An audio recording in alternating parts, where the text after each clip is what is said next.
So we're going to go ahead and preview Week 7, the upcoming matchup between the Vikings and the Detroit Lions. And if you're a Minnesota Vikings fan, it's very important to know, or you probably already know this, that the Minnesota Vikings are likely going to be facing a pissed-off Detroit Lions team after they got absolutely railroaded by a shit show of an officiating performance in which they lost this past Monday night to the Green Bay Packers, final score of 23-22.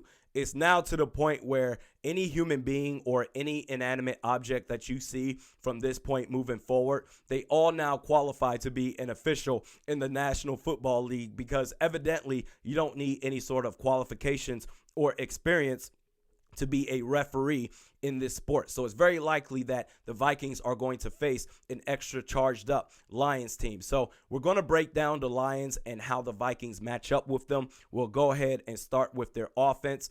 Low-key, under the radar, Matthew Stafford is playing extremely well. And the number one difference that I've noticed from him this year is when you go back and look at Matthew Stafford in each season he's had up to this point in his career, his touchdown to interception ratio has been anywhere between 2-1 and 3-1.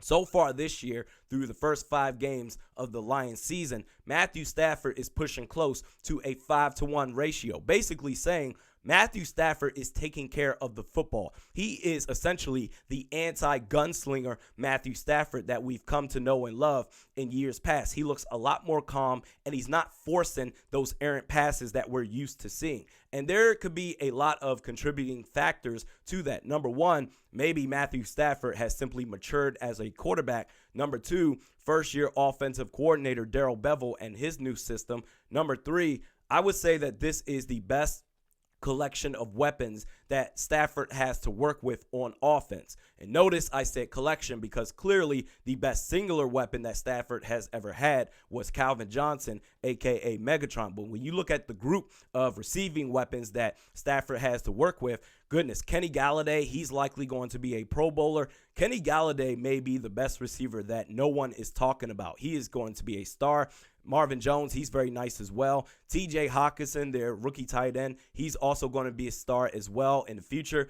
One thing I will say about TJ is he needs to work on securing the football through the end of the play, through the end of the whistle, because there's been too many times where he catches the football, but he doesn't hold on to the football through the end of the play. He'll fall down and it just pops out of his hands to then count as an incomplete pass. But he's a rookie. He's only going to get better. And then Jesse James, he's very nice as the tight end too. And I watched J.D. McKissic during his time with the Seattle Seahawks, and I thought when the Vikings lost out on Jerick McKinnon, I said, man, I hope we get J.D. McKissic because he's an electric football player once he gets the ball in his hands. So this is the best collection of offensive threats that Stafford has at his disposal. And then when you count the run game, they have a very good run game led by Kerryon Johnson, in which they average 108 rushing yards per game total as a team that they do, the Detroit Lions do. And if you are going to stop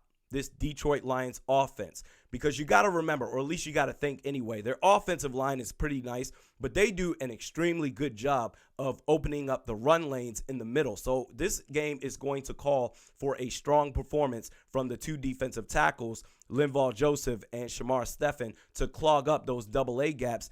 And then when you look back, the blueprint was given to you by the Packers this past Monday night, to where they essentially slashed the average rushing yards of the Detroit Lions in half. So they average 108 rushing yards per game as a team, but the Packers held the Lions to 56 yards total rushing in that game this past Monday night. So as long as the defensive tackles clog up the middle, I think you'll be fine. And then I want to see Mike Hughes on Kenny Galladay. I swear to God, if Xavier Rhodes covers and if he wants to shadow Kenny Galladay, then you might as well call it a day, because Kenny Galladay will legit go off for at least 150 yards and 2 touchdowns. Xavier Rhodes cannot keep up with him. That's why I want to see personally Mike Hughes guard Kenny Galladay. He's been our best cornerback in the limited time that he's been with the team since recovering, or being fully healthy to play since recovering from his torn ACL last year. So I want to see Mike Hughes on Kenny Galladay. I want to see Trey Waynes on Marvin Jones. When it comes to Xavier Rhodes, bro, I don't care. Bro, guard Jesse James or something. I don't know.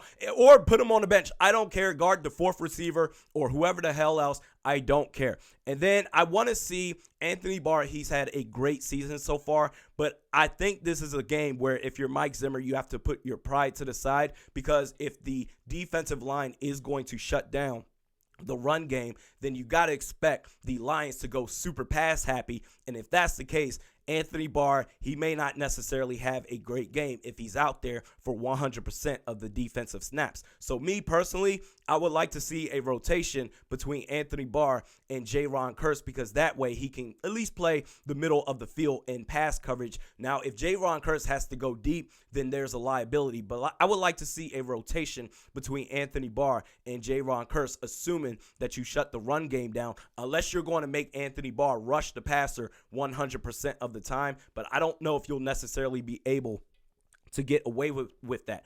And next, you want to limit the deep plays. So they're not afraid to throw the deep passes, and Kerryon Johnson can go off for deep running plays. And if you give up touchdowns that way, then you're going to have a long-ass day. But if you can minimize the deep passes that the Lions will normally take off with, if you can minimize the damage there, you want to see incremental gains, if nothing else, by the Lions, because that's okay. Even if they get in the red zone, they've struggled as a team to score touchdowns in the red zone, as they are a bottom 10 team in that category. So honestly, I think the defense will be fine. Kenny Galladay is my biggest concern. And then also, because of the deep plays that the Lions like to do, I'd like to see both safeties. I don't want to see a single high coverage safety. I want to see both safeties, Anthony Harris and Harrison Smith, both play center field to really minimize the damage out there, especially if Xavier Rhodes is out there on the field. So that is the Lions offense and how the defense can take care of that. And then we get to the Lions defense. Now, I'm going to read these two rankings for you real quick. Their run defense, the Lions' run defense is 6th worst in the NFL. Their pass defense is 5th worst in the NFL. But it's crazy because those two stats and those rankings, they don't really tell the whole story, because in regards to the sixth worst run defense in the NFL, I don't think it's because of their linebackers. I think they have a very quality linebacking core in Devin Kennard and Christian Jones. I think they're very talented. And in regards to the 5th worst pass defense in the league, I don't think it's because of their secondary at all. In fact, I would go as far as to say that the Lions have one of the most talented secondaries in the entire National Football League, with Darius Slay, Quandre Diggs, Tracy Walker, Justin Coleman, and Rashawn Melvin. The problem is their defensive line stinks. In particular, their pass rush is a disgrace, which brings up the theme of the game. Ditch the microwave and go with the crock pot, because based on what I've seen with the Detroit Lions in their first 5 games and their pass rush, Kirk Cousins on Sunday should have nothing but time. He should absolutely slice and dice the defense of the Detroit Lions, not necessarily because of their secondary, but if he has nothing but time, then that's going to make the secondary of the Lions, that's going to make them struggle to keep up in pass coverage, to where eventually somebody's got to get open. And with the receiving weapons that we have, I think we'll be fine. And then because the defensive line, we say the pass rush stinks, also they can't stop the run as well, which puts more pressure on the second level with their linebackers. And Dalvin Cook, he was held in check against the Philadelphia Eagles last week. I think he's going to have a bounce-back game this week against the Lions. So, honestly, I think the offense as a whole, they're going to run roughshod again on this particular team, the Lions. But, again, I think the one main concern is Kenny Galladay and those deep plays. If you allow them to get away with it, then this could be a little bit more closer of a game.